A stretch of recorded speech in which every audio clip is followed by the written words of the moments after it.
أعوذ بالله من الشيطان الرجيم. بسم الله الرحمن الرحيم. إن هذا لهو القصاص الحق وما من إله إلا الله وإن الله لهو العزيز الحكيم. فإن تولوا فإن الله عليم بالمفسدين.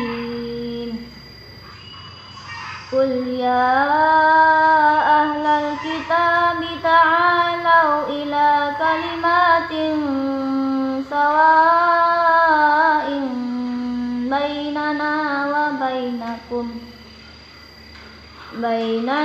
وبينكم ألا نعبد إلا الله ولا نشرك به شيئا ولا يتخذ بعضنا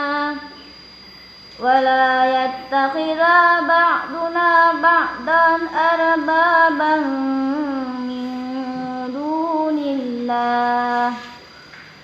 فإن تولوا فقولوا اشهدوا بأننا مسلمون.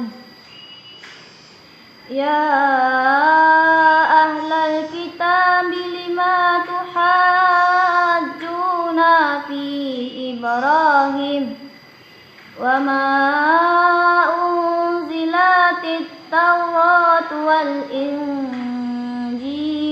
إلا من بعده أفلا تعقلون.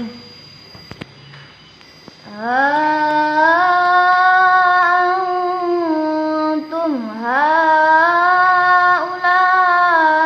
حاججتم فيما لكم به علم فلما تحاجون فيما ليس لكم به علم والله يعلم وأنتم لا تعلمون.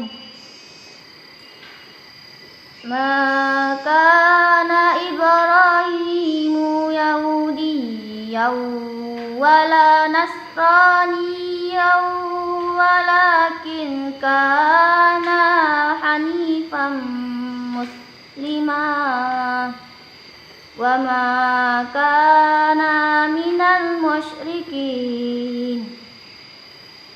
إنا أولى الناس بإبراهيم للذين اتبعوه وهذا النبي والذين آمنوا والله ولي المؤمنين. ودت طائفة من أهل الكتاب لو يضلونكم وما يضلون إلا أنفسهم وما يشعرون. يا أهل الكتاب لما تكفرون بآيات الله وأنتم تشهدون. صدق الله